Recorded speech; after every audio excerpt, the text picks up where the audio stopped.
falando sobre isso, até sobre equipamentos e tudo mais, eu quero falar sobre os equipamentos, né? Existe diferença, como você falou, por posição.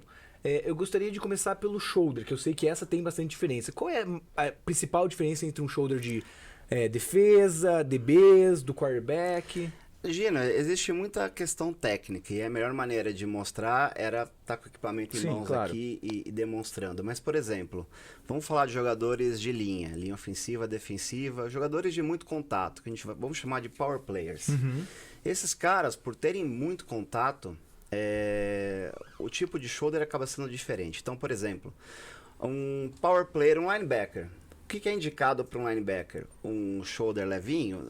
O peso do shoulder em si não é a questão. Porque tem hoje produtos muito leves que protegem muito mais do que produtos que parecem ser mais fortes ou pesados. Mas normalmente é um shoulder pad de fivela. Normalmente ele tem vamos chamar de armadura que abraça um pouco mais a parte aqui do ombro, que é onde você falou que teve uma lesão. Certamente você dava muito tackle com essa parte do ombro, teu equipamento era mais frágil, mais móvel, ou se deslocava perante o impacto forte, e aí não amortecia direito, isso começou a desgastar, começou a bater, martelar, até que você teve uma lesão forte. Então, a parte da espuma que vai dentro do shoulder pads é diferente, a mobilidade dele é diferente, a forma como ele encaixa no seu corpo é diferente, o tamanho ele é diferente, então é normal a gente ver às vezes atletas que deveriam usar um equipamento 3XL, 2XL, usando um equipamento L. E aí ele fica com aquele shoulder alto, apertadinho, desencaixado, e a hora que ele dá uma pancada, ele não está batendo onde deveria bater no equipamento, está batendo aqui a parte do osso do ombro direto no capacete, e vai ter lesão. Então acho que o maior problema hoje que a gente identifica nos equipamentos é de fato o atleta usando um equipamento skill, mas ele é power. Um equipamento skill, qual que é a maior diferença? Ele normalmente vai ser mais flexível.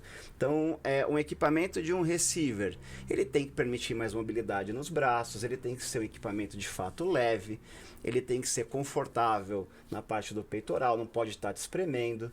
Se você vai receber uma bola alta, você tem que ter 100% de mobilidade para levantar os braços e pegar essa bola. Então, um equipamento, por exemplo, de um OL, ele já é diferente, ele já vai travar um pouquinho mais. Ele vai ter uma área de pegada um pouco menor, porque senão ele pode ser clipado se ele tiver um espação aqui muito grande. Muito fácil de segurar ele para Então, bloquear, cara, claro. tem muita questão técnica. E Isso é só falando do shoulder, Então, né? e aí isso é muito legal, porque assim, hoje, você que vai começar a jogar futebol americano, que tá assistindo aqui, eu vou falar com o Joãozinho da rua de cima que ele tem um shoulder para vender. E talvez isso vai fazer você não ser um atleta tão bom quanto você quer, porque talvez seja um receiver, o shoulder dele é para uma posição de power position, então você não vai ter tanta mobilidade, e aí você vê os outros conseguindo receber uma bola que você não consegue, e talvez é o shoulder que não tá te ajudando. Falando sobre outro equipamento, e agora eu fiquei em dúvida que eu realmente não sei, o capacete tem essa diferenciação também? O capacete não. O que é normal a gente ver no Brasil é o pessoal usar o capacete juvenil. Então, capacete UF. Só que o próprio capacete UF, que a gente recomenda para alguns atletas que jogam o full pads no Brasil, ele tem as suas diferenças. O que muda basicamente, Gino, para todo caso, é a face mask. Então, você tem uma máscara mais aberta para um skill player, que precisa ter um campo de visão maior, para um QB e por aí vai. Você tem uma máscara mais fechada para um jogador de trincheira, bastante contato, então pode passar uma mão, então a máscara a máscara ela é bem fechadinha, essa é a maior diferença. O que acontece no caso dos capacetes, principalmente, vou imaginar o seguinte, o impacto de talvez um high school nos Estados Unidos seja muito maior do que o impacto que a gente joga aqui no adulto. Então, alguns modelos que se usam em UF são adequados para o impacto que existe aqui no Brasil. Agora, tem modelos que a parte interna dele é totalmente inapropriada para o que se usa aqui. Então, a maior diferença que a gente vê em capacetes por posição é na máscara, é no tipo de capacete, se ele é adulto, se ele é juvenil ou se ele é infantil. E aí que a galera tem que tomar cuidado. Nem sempre o barato é o que vai resolver o seu problema. Até porque você está protegendo a parte mais importante do seu corpo nesse momento. Eu acho que hoje, de todo mundo que pratica futebol americano no Brasil, quem vive disso, né, de praticar o jogo, recebe salário, deve ser muito pouco. Não justifica você não procurar investir no equipamento adequado. É igual o cara que anda de moto. Imagina o cara que anda de moto e faz trilha, faz motocross e tem a atividade dele profissional de segunda a sexta. Ele vai fazer uma trilha sem capacete? Ou vai fazer a trilha com um capacetinho de bombeiro? Não vai, né?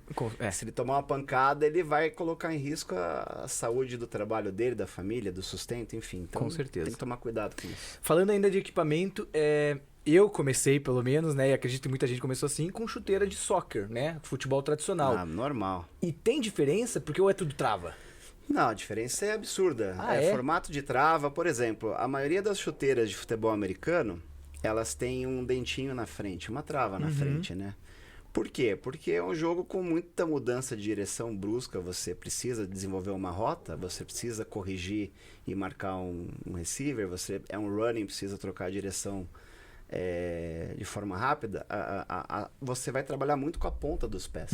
Então essas travas na frente, elas te ajudam a tracionar, a segurar, digamos assim, a frear, e as travas de trás, elas te ajudam a tracionar, digamos assim.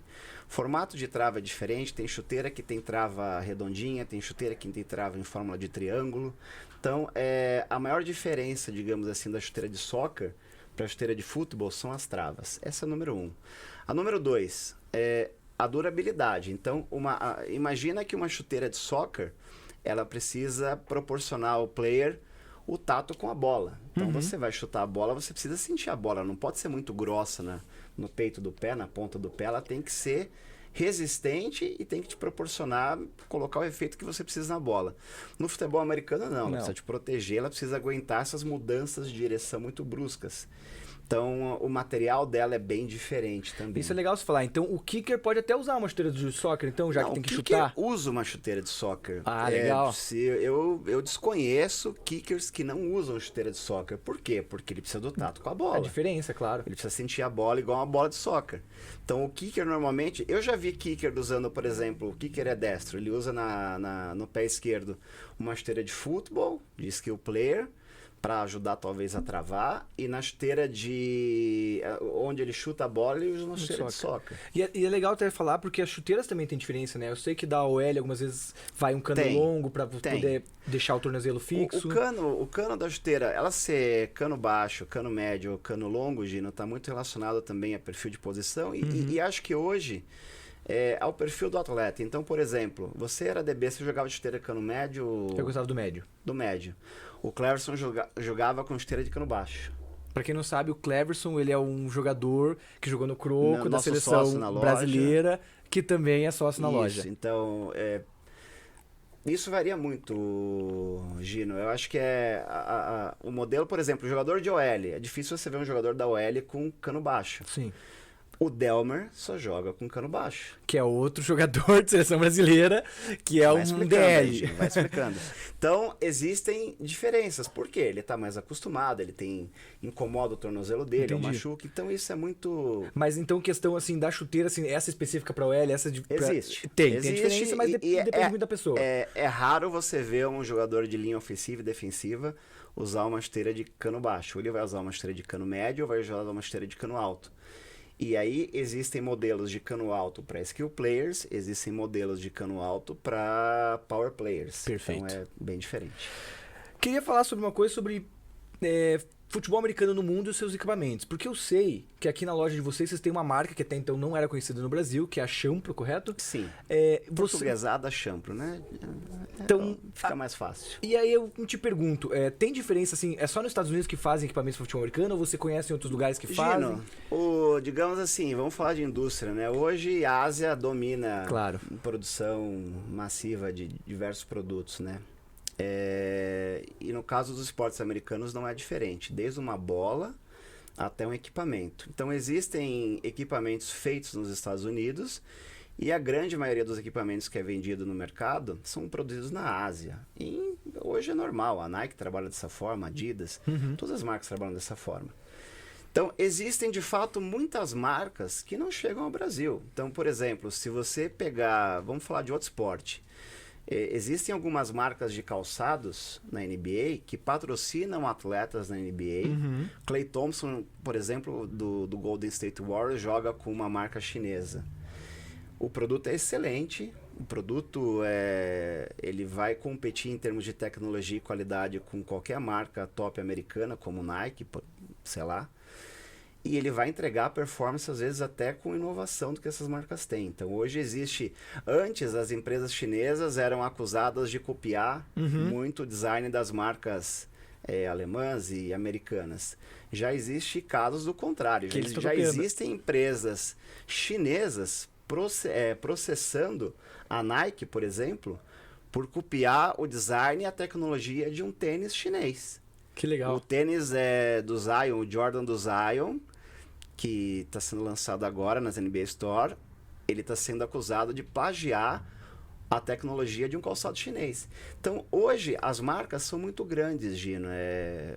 O que a gente busca trazer para o Brasil é uma marca que seja aceita no mercado, não só nos Estados Unidos, mas também no Reino Unido se usa muito champro, que ela seja acessível para o público no Brasil. Isso é importante. Porque o câmbio interfere muito na marca que a gente traz e que ela tenha qualidade acima de tudo.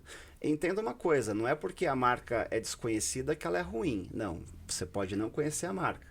Mas hoje acho que a gente já superou essa questão da Champro e a gente tem muitos atletas usando a Champro, a gente tem bolas da Champro suprindo o mercado, principalmente bolas IUF. As equipes femininas, muitas equipes femininas usam as nossas bolas. Por quê? Conheceram o produto, viram que tem qualidade e tem preço. Se você me perguntar, mas vocês querem trazer mais produtos das marcas XYZ? A gente quer trazer de todas. Mas na hora que a gente coloca o produto com preço para quem vai comprar, isso interfere. E é isso que o pessoal também precisa entender no Brasil. Nem sempre determinados produtos é acessível. Igual carro, igual placa de computador, igual qualquer mercado que a gente trabalha.